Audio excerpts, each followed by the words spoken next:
आदाब नाज़रीन, आप जुड़ चुके हैं जेके मेल के साथ में और मैं हूँ शुजा बकाल। आपको बता दें कि इलेक्शन का जो बिगुल है वो बज चुका है और सारी पार्टीज़ जो हैं अपनी अपनी तैयारी में लग चुकी हैं। अगर हम नेशनल कॉन्फ्रेंस की बात करें, कुछ दिन पहले उनका मैनिफेस्टो सामने आया। आज हमने अपनी पार्टी है उनका मैनिफेस्टो भी जो है वो सामने आया है और आने वाले दिनों में और भी पार्टीज जो हैं वो अपना मैनिफेस्टो सामने रखने जा रही है। हमारे साथ में अभी जुड़ चुके हैं स्टेट प्रेसिडेंट जेएंडके के और जो स्टेट स्पोक्स पर्सन भी हैं, अबरार अहमद भट्ट हैं। हम उनसे बात करेंगे और उनसे जानने की कोशिश करेंगे कि जो उनका मैनिफेस्टो है वो कब सामने आने वाला है और उनका जो मैनिफेस्टो है क्या खास होने जा रहा है। सर, सबसे पहले शुक्रिया आपका हमसे बात करने के लिए। आपका भी बहुत बहुत शुक्रिया। सर, जैसा कि आपको पता है कि इलेक्शन का बिगुल बज चुका है, मैनिफेस्टो सारे पार्टीज अपने सामने रख रही हैं, तो अगर आपकी पार्टी की हम बात करें तो क्या खास होने जा रहा है और क्या मैनिफेस्टो हो सकता है? देखिए, हमारा जो मैनिफेस्टो है वो भी 1-2 दिन में आ जाएगा, तो वो भी हम जब वो आ जाएगा तो वो भी हम आपके साथ डिस्कस करके आपको बता देंगे। तो अभी फ़िलहाल जो ये इलेक्शन का आया है, अनाउंसमेंट हो गई है इलेक्शंस के, तो इसमें हमने भी तैयारी की है, हमारी पार्टी ने भी तैयारी की है। हमारी भी तकरीबन 20 कैंडिडेट्स हैं जो कंटेस्ट करना चाहते हैं ये इलेक्शन, तो उनको भी हम मैंडेट देंगे और जब वो भी हमारे कंटेस्ट इलेक्शन करेंगे। जी, अगर मैनिफेस्टो की बात करें, नेशनल कॉन्फ्रेंस की अगर हम बात करें, जो यहाँ की रीजनल पार्टी है, उन्होंने 370 और 35A के बारे में फिर से बात की है कि वो इस पे स्टैंड लेंगे, तो क्या कहेंगे आप? देखिए, सबसे पहले मैं आपको एक चीज़ बताऊंगा, ये जो बाकी पार्टीज बोल रहे हो आप, जो स्टेटहुड की बात कर रहे हैं या आर्टिकल की बात कर रहे हैं, इसके लिए तो पहले मुझे लगता है ये तो कोई बात ही नहीं है इस टाइम, क्योंकि इसके लिए प्रॉपर उनके पास पहले 263 MPs होने चाहिए, तो तब जाके ये बात आगे तक वो ले सकते हैं। और एक चीज़ और है, जब जो सुप्रीम कोर्ट का ठप्पा उस पर पड़ा है तो उसका क्या होगा। तो हम भी चाहते हैं अगर आर्टिकल वापस आ जाए, अच्छी बात है, लेकिन अभी जो ये पार्टियां हैं जो ये अभी इन्होंने यही एजेंडा उठाया है जी, आर्टिकल है 35A है, मुझे लगता है इससे बेटर था अगर जो नौजवान जो डेली वेजर 80,000 डेली वेजर हमारे यहाँ पे है, तो वो इकोनॉमी की बात क्यों नहीं करते हैं। वो हमारे जो यहाँ पे अभी बेरोजगार बच्चे हैं, अनएम्प्लॉयमेंट है, तो अगर वो उसके बारे में बात करते हैं तो मुझे लगता है वो बेटर रहता है। जो ये अभी ढोंग रचा रहे हैं, देखिए ये तो अभी जो यहाँ पे बहुत सियासत चलती है, जो पॉसिबल नहीं है उसको भी कहते हैं कि ये पॉसिबल करेंगे, लेकिन ये तो पॉसिबल है नहीं। तो अब ये लोगों को बेवकूफ़ बनाते हैं, क्योंकि आज की डेट में जो इलेक्शन होगा, पहले का जो इलेक्शन था वो होता था कि ए नहीं जी, फलानी बंदा बोल रहा था मैं तो वोट, मैंने वोट डाला जी फलानी पार्टी को, तू इतने होते। अब आज का जो इलेक्शन है, आजकल का इलेक्शन पार्टीज पे नहीं जा रहा है, ये चेहरों पे जा रहा है। अगर कोई बंदा है जो इलेक्शन में जिसने कंटेस्ट किया है, अगर उसने कुछ काम किए हुए अच्छे काम है, तो लोग ऑब्वियसली उसको वोट करेंगे, ना कि पार्टी को वोट करेंगे। आजकल एक बिल्कुल ट्रांसपेरेंट प्रोसेस चल रहा है। आज देखिए जो कुछ हो रहा है सब कुछ खुले आम हो रहा है। अब किसने काम किया, कैसे किया, वो सबको पता चलता है। तो लोग अब अगर लोग भी अवेयर हो चुके हैं। मुझे लगता है जो वो लोग अभी वोट डालेंगे वो भी सोच समझ के अपना वोट डालेंगे, चेहरे को वोट डालेंगे, ना कि किसी पार्टी को वोट डालेंगे। ऐसी कौन सी खास बात रहेगी आपकी पार्टी की जो आप लोगों तक लेके जाएंगे, जो ताकि लोग आपको वोट कर सकें? देखिए, हमारा तो पहले ही 96 में जो हमने यहाँ पे पासवान जी ने रेलवे का प्रोजेक्ट लाया था, उसमें तो तकरीबन 1 लाख यहाँ पे जो एम्प्लॉय है वो तो सेटल हो गए, वो सैलरी वहाँ पे ले रहे। देखिए, इससे पहले भी आप देखिए, हम हर किसी डिस्ट्रिक्ट में जाते हैं, चाहे हमारा इक़्तिदार हो या ना हो, हम इलेक्शन के टाइम पे नहीं जाते, हम हर किसी डिस्ट्रिक्ट में जाते हैं, वहाँ से जो भी ग्रीवेंस होती है वो कलेक्ट करके आगे जाके हम एडमिनिस्ट्रेशन तक फॉरवर्ड करते हैं और जल्द से जल्द उन्हें रिजॉल्व करने की कोशिश करते हैं। तो बाकी पार्टियां जो है अभी ये बोल रहे, अभी देखिए एजेंडा एक ही है, आर्टिकल। अब आर्टिकल की बात तो सही है, ये हम भी चाहते हैं, लेकिन ये जो पॉसिबल नहीं है, ये तो पॉसिबल ही नहीं है। ये तो उस टाइम जब आर्टिकल हमसे छीना गया तब तो ये प्रॉपर तरीके से रखा ही नहीं था उन्होंने। लेकिन सिर्फ आर्टिकल की बात नहीं हो रही है, अगर हम देखें डेवलपमेंट की बात हो रही है और बिजली फ्री करने की बात हो रही है। 200 पॉइंट्स उन्होंने कहा कि हम फ्री करेंगे। तो अगर आपकी पार्टी ऐसे इक़्तिदार में आती, कुछ ऐसा सोच आप? देखिए, अगर वो बोल रहे हैं बिजली के 200 पॉइंट्स, हम 300 पॉइंट्स फ्री करेंगे।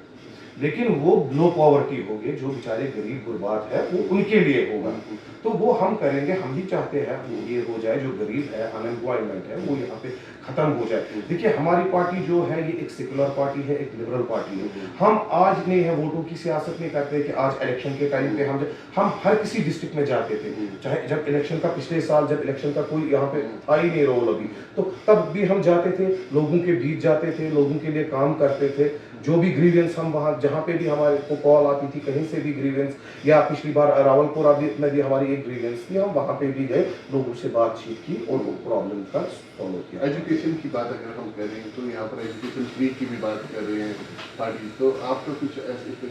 देखिए हम भी उसमें देखेंगे, एजुकेशन की बात जो आपने कही ये भी सही बात है, लेकिन अभी जब हमारे कैंडिडेट्स अगर कहीं से जीतेंगे या फिर हम भी देखेंगे उसमें जहां तक हो जाएगा वो प्रॉपर तरीके से झूठ नहीं होगा, बिल्कुल सच होगा। ये झूठ का डोंग कम से कम हम जो बोलेंगे वो सच होगा। देखिए अभी आर्टिकल की बात आपने कही, मैंने बोला ये पॉसिबल नहीं है। अब ये पार्टियां जो बोल रही हैं ये कैसे बोल रहे हैं मुझे ये समझ में नहीं आ रहा है। तो लोगों को ये अगर ये बेवकूफ बना रहे हैं, मुझे नहीं लगता है इससे कुछ इलेक्शन में होगा। हाँ, आजकल का जो ये इलेक्शन है, मैंने पहले भी बोला, आज लोग देखते हैं, लोग भी अवेयर हो चुके हैं। आज हम चाहते हैं, देखिए इकोनॉमी जनरेट होनी चाहिए। अब इकोनॉमी कैसे जनरेट होगी, हमें पहले उस पर फोकस करना है।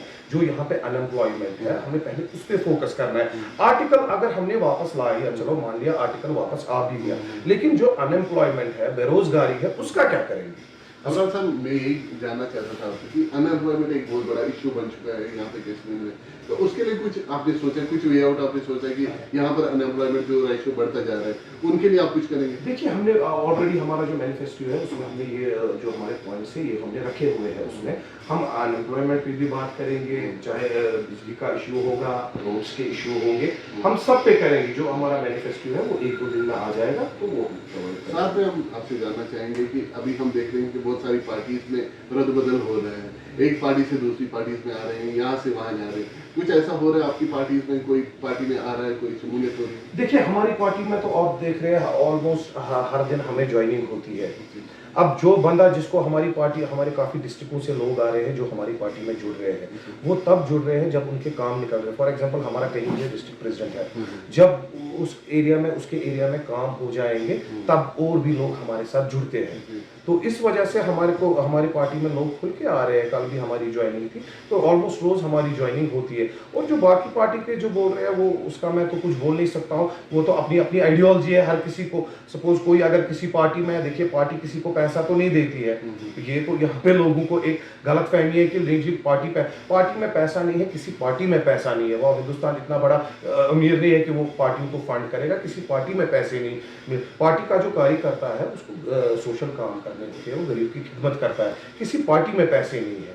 देखिए इससे हमें पहले है, देखिए हम पहले देखते हैं यहाँ पे जो अनएम्प्लॉयमेंट है वो दूर होनी चाहिए, लोगों के बीच जाना है, लोगों की प्रॉब्लम्स देखनी है। तो पहले before a politician I am a son of soil, before politician I am a human being. हमें पहले ये चीज़ें देखनी है। अगर किसी को कोई प्रॉब्लम है, कोई गरीब है, उसके पास जाना है। अगर उसकी प्रॉब्लम पिछले 70 सालों में हल नहीं हुई है, वो हम इंशाल्लाह उसको हल करके देंगे। अनुराग साहब, हम ये भी जानना चाहेंगे, राहुल गांधी का यहाँ विजिट भी होने जा रहा है और अलायंस की बात हो रही है उनके और नेशनल कॉन्फ्रेंस के बीच में, शायद पीडीपी भी हो सकता है, तो कैसे देखते हैं इस चीज़ को? देखिए ये तो इसमें तो मैं कुछ बोल नहीं सकता हूँ, ये तो उनकी अपनी आइडियोलॉजी है।